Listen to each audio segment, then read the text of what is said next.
നമസ്കാരം. ഞാൻ സുനിൽ സുന്ദർ. എൻ്റെ ചാനലിലേക്ക് നിങ്ങൾക്ക് എല്ലാവർക്കും സ്വാഗതം. ഇന്ന് ഞാൻ പറഞ്ഞ ഒരു പ്രേതാനുഭവ കഥയാണ്. ഞാൻ ഈ പ്രേതബാധ ഒഴിപ്പിക്കാൻ പോകുന്ന ഒരു വ്യക്തിയാണ്. അങ്ങനെ ഞാൻ പോയി ചെയ്തിട്ടുള്ള സംഭവങ്ങൾ കഥാരൂപേണ ഞാൻ ഇതിനകത്ത് അവതരിപ്പിക്കുന്നുണ്ട്.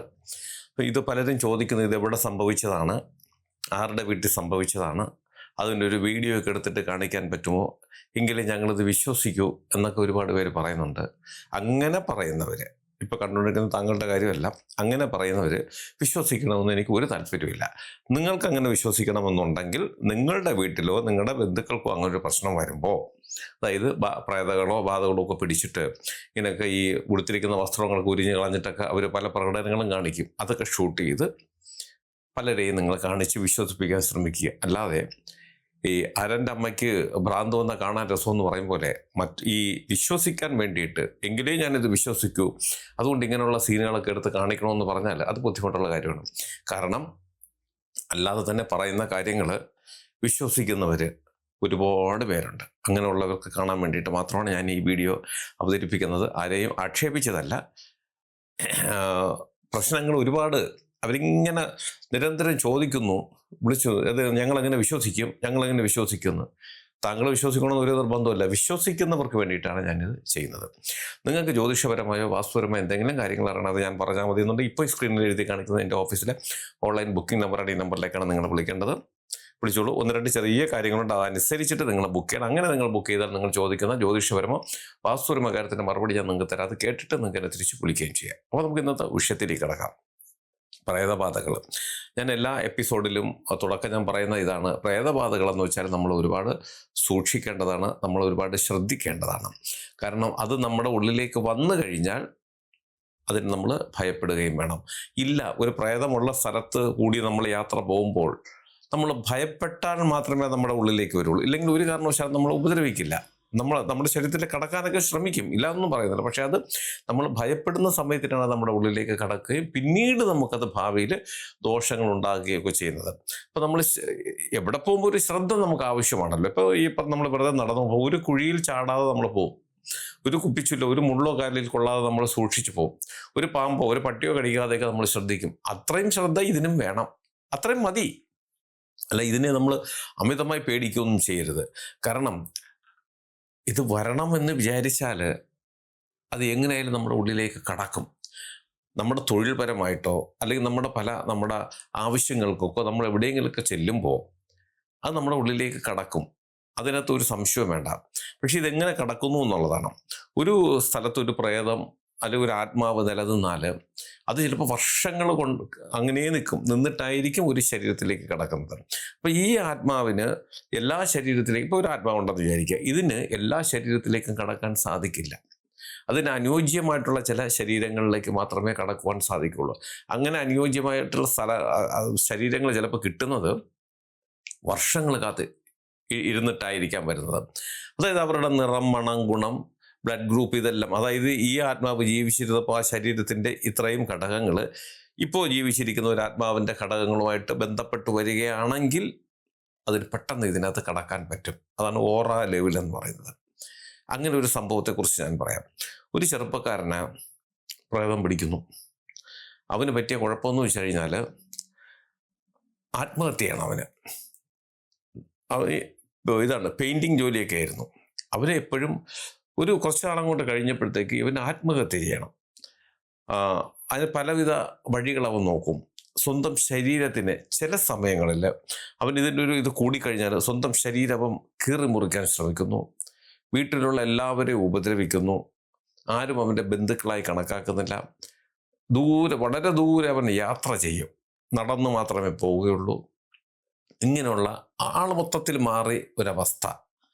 അതുപോലെ വിവാഹം കഴിക്കാൻ പ്രായമായ ഒരു ചെറുപ്പക്കാരനാണ്. അവന് പിന്നീട് വിവാഹത്തിനോട് താല്പര്യമില്ല. അവൻ പറയുന്നത് ഈ കുടുംബത്തിലേ അവൻ ജനിക്കേണ്ടവനല്ല, ഈ കുടുംബത്തിൽ ജനിച്ചവനല്ല എന്നുള്ള ഒരു കാഴ്ചപ്പാട്, എന്നുള്ളൊരു അത് വെച്ചിട്ടുള്ള സംസാരങ്ങളും കാര്യങ്ങളൊക്കെ ഇവൻ പിന്നീട് മുന്നോട്ട് കൊണ്ടുപോകുന്നു. ഇപ്പം എല്ലാവർക്കും ഭയമാണ്. ഇവൻ എല്ലാവരെയും ഒരു അവസരം കിട്ടി എല്ലാവരെയും ഇവ ഉപദ്രവിക്കും. അതായത് മറ്റുള്ളവരെ ഇവന് വെറുപ്പിക്കുന്ന ഒരു സ്വഭാവം.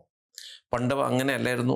ഇതിന് നേരെ വിപരീതമല്ല, എല്ലാവരുമായിട്ടും സഹകരിച്ചും ബന്ധുക്കളോടൊക്കെ സഹകരിച്ചും ഒക്കെ ആലോചിച്ചും വിവാഹത്തിനൊക്കെ വിവാഹം കഴിക്കണമെന്നൊക്കെ പറഞ്ഞ് ഇവ നിന്ന സമയത്തിലാണ് ഇവനിങ്ങനെ ചില സ്വഭാവങ്ങൾ.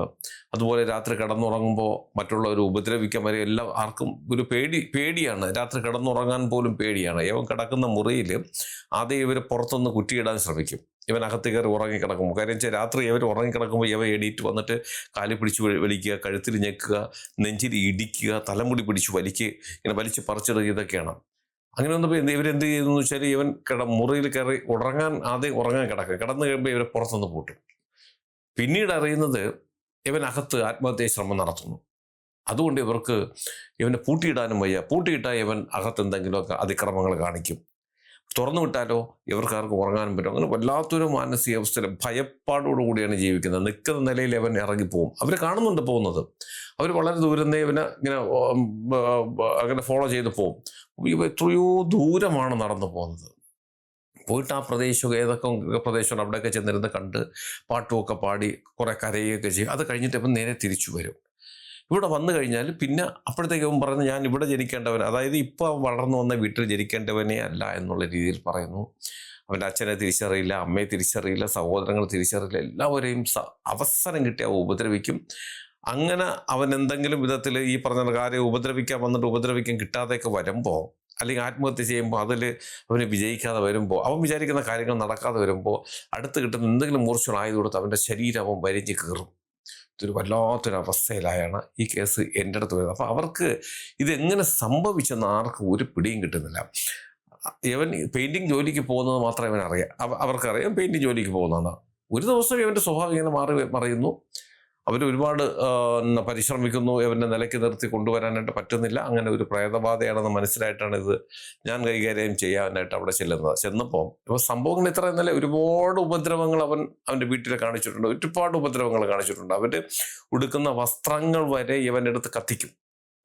പിന്നെ ഒന്നും ചെയ്യാൻ പറ്റില്ല. അപ്പോഴും ഒന്നുകിൽ അവനെ എതിർത്താൽ അവൻ തിരിച്ചവരെ ഉപദ്രവിക്കും, ഇല്ലെങ്കിൽ അവൻ്റെ ശരീരത്തിൻ്റെ സ്വയം ഈ പാറക്കല്ല് വരെ എടുത്ത് സ്ഥലം ഇടിച്ച് പൊട്ടിക്കാൻ, സ്വയം ഇടിച്ച് പൊട്ടിക്കാൻ അവൻ ശ്രമിച്ചു. അതായത് അവൻ വിചാരിക്കുന്ന കാര്യം മറ്റുള്ളവരെ ഉപദ്രവിക്കുന്നതാകട്ടെ ആ കാര്യം നടന്നില്ലെങ്കിൽ അവൻ എന്തെങ്കിലും ചെയ്യും. അങ്ങനെ ഈ വീട്ടുകാർ ശരിക്കും വശം കെട്ടിട്ടാണ് ഇത് അവസാനം എൻ്റെ അടുത്ത് ഈ കേസ് എത്തുന്നത്. പക്ഷെ ഇത് എങ്ങനെ വന്നു എന്ന് കണ്ടുപിടിക്കാൻ ബുദ്ധിമുട്ടായി.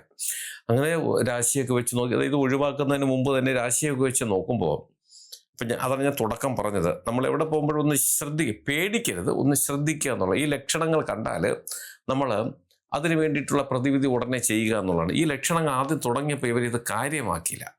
അവസാനം ഇതിങ്ങനെ രൂക്ഷമായി കഴിഞ്ഞതിന് ശേഷം പിന്നെ ജോലിക്ക് പോക്കൊന്നുമില്ല. അതിന് ശേഷമാണ് ഇവർ ഇങ്ങനൊരു പ്രതിവിധി തേടി എൻ്റെ അടുത്ത് വരുന്നത്. അപ്പോൾ സംഭവിച്ചത്, ഒരു വീട്ടിൽ പെയിൻറ്റിങ്ങിന് പോയി.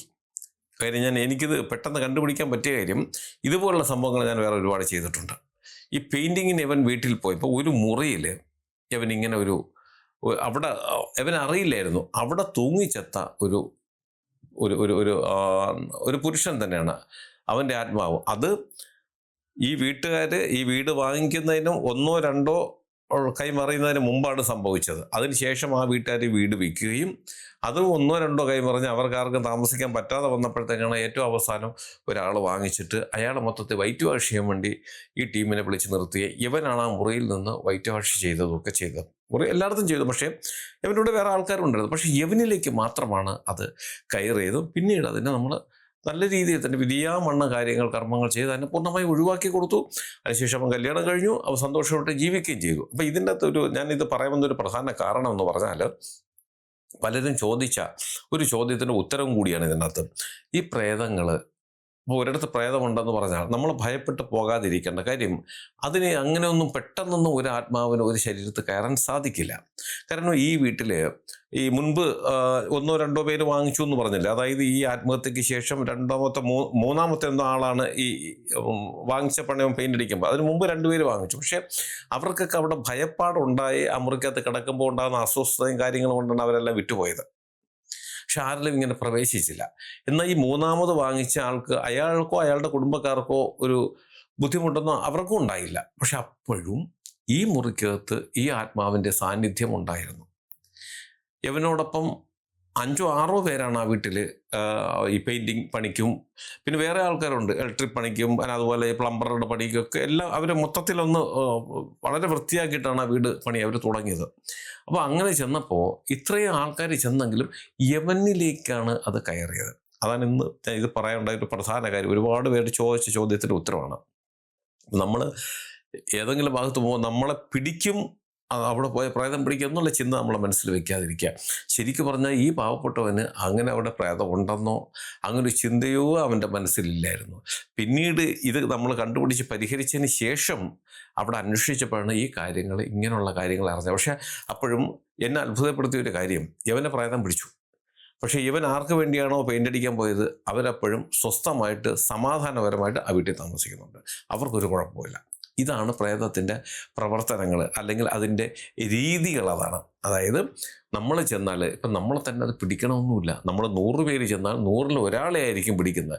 ചിലപ്പോൾ ഒരു അന്തരീക്ഷത്തിൽ അതിങ്ങനെ നിലനിൽക്കുമ്പോൾ വർഷങ്ങൾ കഴിഞ്ഞിട്ടായിരിക്കും ഇത് ഒരാളിലേക്ക് കയറുന്നത്. അപ്പം പ്രേതമെന്ന് പറഞ്ഞാൽ കണ്ണി കാണുന്നവരെല്ലാവരുടെയും ശരീരത്തിലേക്കൊന്നും അത് കയറാറേ ഇല്ല എന്നുള്ളത് സത്യമാണ്. അതാണ് നമുക്ക് വേണ്ടുന്ന ധൈര്യവും. അതവിടെ നിന്നല്ല, അതവിടെ നിൽക്കേ ഉള്ളൂ. അത് നമ്മുടെ ഉള്ളിലേക്ക് കയറണമെന്നുണ്ടെങ്കിൽ ഞാൻ ആദ്യം പറഞ്ഞതുപോലെ ഒരുപാട് കാര്യങ്ങൾ, ആ ആത്മാവ് ജീവിച്ചിരുന്നപ്പോൾ ഉണ്ടായിരുന്ന ശരീരവും, ആ ശരീരം ഇപ്പം നഷ്ടപ്പെട്ടു, ആ ശരീരവും ഇപ്പോൾ ജീവിച്ചിരിക്കുന്ന ശരീരവും തമ്മിൽ ഒരുപാട് സാമ്യമുണ്ടായിരിക്കണം. ഉണ്ടെങ്കിൽ മാത്രമേ അതിന് കയറാൻ പറ്റുകയുള്ളൂ എന്നുള്ളതാണ്. കാരണം ആത്മാവെന്ന് പറഞ്ഞാൽ അതൊരു നിശ്വാസം മാത്രമേ ഉള്ളൂ. ഒരു നിശ്വാസം പോലെയാണ്. അതിനൊരു ശരീരം തേടിയാണ് നടക്കുന്നത്. ആ ശരീരം തേടുന്നതെന്ന് വെച്ചാൽ അതിനുണ്ടായിരുന്ന അതുപോലുള്ള ഒരു ശരീരം. ഞാൻ ആദ്യം പറഞ്ഞു, നിറം, മണം, ഗുണം, സ്വഭാവം, ബ്ലഡ് ഗ്രൂപ്പ്, ഇതെല്ലാം കൂടെ ഒന്നിച്ച ഒരു ശരീരം തേടിയാണ് അതിങ്ങനെ കാത്തിരിക്കുന്നത്. അതിനാണ് ഓറ ലെവല്. ആ ഓറ ലെവലോട്ട് ബന്ധം ഇത് വരുന്നതാണ്. അപ്പം ഇങ്ങനെ കാത്തിരുന്ന് വർഷങ്ങളായിട്ട്, ചിലപ്പോൾ വളരെ പെട്ടെന്ന് ഒരു ശരീരം, അതിന് അനുയോജ്യമായ ഒരു ശരീരം കിട്ടും. ചിലപ്പോൾ വർഷങ്ങൾ കാത്തിരുന്നാലേ കിട്ടുകയുള്ളൂ. ചിലപ്പോൾ വർഷങ്ങൾ കാത്തിരുന്നാൽ പോലും ഈ വരുന്ന ശരീരത്തിൻ്റെ ഉടമയ്ക്ക് മറ്റു പല കാരണങ്ങളാലും അതിനുണ്ടാകുന്ന പല ധൈര്യങ്ങൾ, ഈശ്വരാധീനം, സമയത്തിൻ്റെ നന്മകൾ കൊണ്ടും ഒക്കെ, അതിന് മനോധൈര്യം കൊണ്ടുമൊക്കെ ഇതിലേക്ക് കടക്കാൻ സാധിക്കില്ല. അഥവാ കടന്നാൽ പോലും അടുത്ത നിമിഷം ഇതിനെ കാലുവാരി തൂക്കി പുറത്തെറിയാനും അവരുടെ ചില മനോധൈര്യങ്ങൾ കൊണ്ട് സാധിക്കും എന്നുള്ളതാണ്. അപ്പോൾ പ്രേതം എന്ന് പറഞ്ഞാൽ ഒരു ശരീരത്തിൽ കയറുന്നതിനും ഒരുപാട് കടമ്പകളുണ്ട്. ഈ കടമ്പകളൊക്കെ കടന്ന് അത് ഉള്ളിലേക്ക് പോയാലും അതിൻ്റെ ഒരു എന്താണ്, പ്രാരംഭ ഘട്ടത്തിൽ നമ്മൾ അറിഞ്ഞാൽ അതിനെ നമുക്ക് വളരെ നിസ്സാരമായിട്ട് നമുക്കതിനെ നമ്മളിൽ നിന്നും അകറ്റിക്കളയുവാൻ സാധിക്കും. ഒരു പരിധിവരെ നമ്മളിത് വെച്ചുകൊണ്ടിരുന്ന് ഒരു പരിധിക്കപ്പുറം കൂടിക്കഴിഞ്ഞാൽ പിന്നീട് ഒരുപാട് ബുദ്ധിമുട്ടുകളുണ്ടാക്കും. കാരണം ഇതിനെ ഒഴിവാക്കാൻ ഞങ്ങൾ ഒരുപാട് പരിശ്രമിച്ചിട്ടാണ് അത് ഒഴിവായി പോയത് പോലും. പക്ഷേ അത്രയും സാമ്പത്തിക ചെലവും നമ്മുടെ എല്ലാവരുടെയും കഷ്ടപ്പാടും. ശരിക്കും പറഞ്ഞാൽ ഞാനിത് ഒഴിപ്പിക്കാൻ ചെല്ലുന്നതിന് മുമ്പ് അവർ രാത്രി അവനെ കാവലിരുന്നത് വെച്ച് ചിന്തിക്കുമ്പോൾ ഞങ്ങളൊന്നും അനുഭവിച്ചതൊന്നുമല്ല. അവനെ മുറിക്കകത്തിട്ട് പൂട്ടാൻ പറ്റില്ല. പൂട്ടിയാവ അതിനകത്ത് തൂങ്ങും. തുറന്നു വിട്ടാൽ ഇവർക്ക് ഉറങ്ങാൻ പറ്റില്ല. ഉറങ്ങി അവരെ മണ്ടയാവ അടിച്ചു പൊളക്കും. ഇങ്ങനെയുള്ള അവസ്ഥകൾ, ഇത് മിക്ക സ്ഥലങ്ങളിലും ഈ പ്രേതത്തിൻ്റെ അനുഭവങ്ങൾ അല്ലെങ്കിൽ പ്രേതത്തിൻ്റെ പ്രവർത്തനങ്ങൾ ഇങ്ങനെയൊക്കെയാണ് കാണിക്കുന്നത്. അപ്പം ഞാൻ ആദ്യം പറഞ്ഞതുപോലെ ചില ആൾക്കാർ പറഞ്ഞ് ഇതൊക്കെ ഷൂട്ട് ചെയ്ത് കാണിച്ചു കൊടുക്കണം, എങ്കിലേ അവനൊക്കെ വിശ്വസിക്കൂ. സത്യം പറഞ്ഞാൽ വല്ലാത്തൊരു മാനസികാവസ്ഥ ഉള്ള ആൾക്കാരാണ്. ഇതൊക്കെ നമുക്ക് കാണിക്കാമെന്നല്ല, അത് മോശമല്ലേ അത്? അങ്ങനെയൊക്കെ ഷൂട്ട് ചെയ്ത് കാണിച്ച് പിന്നെ ഈ ചെറുപ്പക്കാരന് പുറത്തിറങ്ങണ്ടേ? അതുപോലെ ഞാൻ ഇത് ഇപ്പോഴൊന്നുമല്ല ചെയ്ത് കേട്ടോ, ഞാൻ ചെയ്തിട്ട് വർഷങ്ങളായി. അന്ന് ഈ പറഞ്ഞ മൊബൈൽ ക്യാമറ കാര്യങ്ങളൊന്നും ഇല്ല എന്ന് തന്നെ പറയാം. അന്ന് നോക്കിയുടെ മറ്റേ ലോറിക്ക് അടവയ്ക്കും പോലത്തെ വലിയ സെറ്റൊക്കെയാണ് അന്ന് എൻ്റെ ഉണ്ടായിരുന്നത്. അതിനകത്ത് ക്യാമറ ഒന്നുമില്ല. ഇപ്പോഴൊക്കെ ക്യാമറ വന്നത്. പക്ഷേ എന്നാൽ പോലും ഇന്നായാൽ പോലും ഇതൊക്കെ എങ്ങനെ നമ്മൾ ഷൂട്ട് ചെയ്ത് കാണും? ഇപ്പോൾ ഈ ഇടയ്ക്ക് ഞങ്ങൾ ഇടുക്കിയില ആ ഭാഗത്ത് ഇവിടെ പോയിരുന്നു. ഇതേ കണക്കുള്ള വിഷയങ്ങൾ എൻ്റെ ഓഫീസിൽ തന്നെ ഒരുപാട് പേര് വരാറുണ്ട്. വന്നിരിക്കുന്നവരെല്ലാം ഇതേക്ക് ഈ ശരീരത്തിൽ ഇത് വന്നിട്ട് പലതും പറയുന്നതും പ്രകടനങ്ങൾ കാണിക്കുന്നതൊക്കെ ഉണ്ട്. ഞാനിരിക്കുന്ന റൂമിൽ തന്നെ CCTV ഒക്കെ വെച്ചിട്ടുണ്ട്. പിന്നീട് ഞങ്ങൾ അത് കാണും. പക്ഷേ ഇത് ഞങ്ങൾക്ക് പുറത്ത് വിടാൻ പറ്റത്തില്ല. നിങ്ങളൊക്കെ ഇങ്ങനെ ചോദിക്കുന്നവർ എന്നാൽ ഒരുപാട് പേര് പറയുന്നുണ്ട് അതൊന്നും കാണിക്കേണ്ട കാര്യമില്ല, കഥകൾ പറഞ്ഞാൽ മതി, സംഭവങ്ങൾ പറഞ്ഞാൽ മതി, ഞങ്ങൾക്കതൊരു ഒരുപാട് ഉപകാരപ്പെടുന്നുണ്ടെന്ന്. അങ്ങനെ ഉള്ളവർക്ക് വേണ്ടിയിട്ടാണ് ഞാൻ ഈ സംഭവ കഥകൾ ഞാൻ പറയുന്നത്. ഇത് നിങ്ങൾക്ക് എല്ലാവർക്കും ഏതെങ്കിലുമൊക്കെ വിധത്തിൽ ഉപകാരപ്രദമാകട്ടെ. നിങ്ങൾക്ക് ജ്യോതിഷപരമായോ വാസ്തുപരമായോ എന്തെങ്കിലും കാര്യങ്ങൾ അറിയണത് ഞാൻ പറഞ്ഞാൽ മതി എന്നുണ്ടെങ്കിൽ ഇപ്പോൾ ഈ സ്ക്രീനിൽ എഴുതി കാണിക്കുന്ന എൻ്റെ ഓഫീസിൽ ഓൺലൈൻ ബുക്കിംഗ് നമ്പറാണ്. ഈ നമ്പറിലേക്ക് നിങ്ങൾ വിളിച്ചോളൂ. 1-2 ചെറിയ കാര്യങ്ങളുണ്ട്, അതനുസരിച്ച് വേണം നിങ്ങൾ ബുക്ക് ചെയ്യാനായിട്ട്. അങ്ങനെ നിങ്ങൾ ബുക്ക് ചെയ്താൽ നിങ്ങൾ ചോദിക്കുന്ന ജ്യോതിഷപരമോ വാസ്തുപരമായ തന്നെ മറുപടി ഞാൻ നിങ്ങൾക്ക് തരാം. അത് കേട്ടിട്ട് നിങ്ങൾക്ക് എന്നെ തിരിച്ച് വിളിക്കുകയും ചെയ്യാം.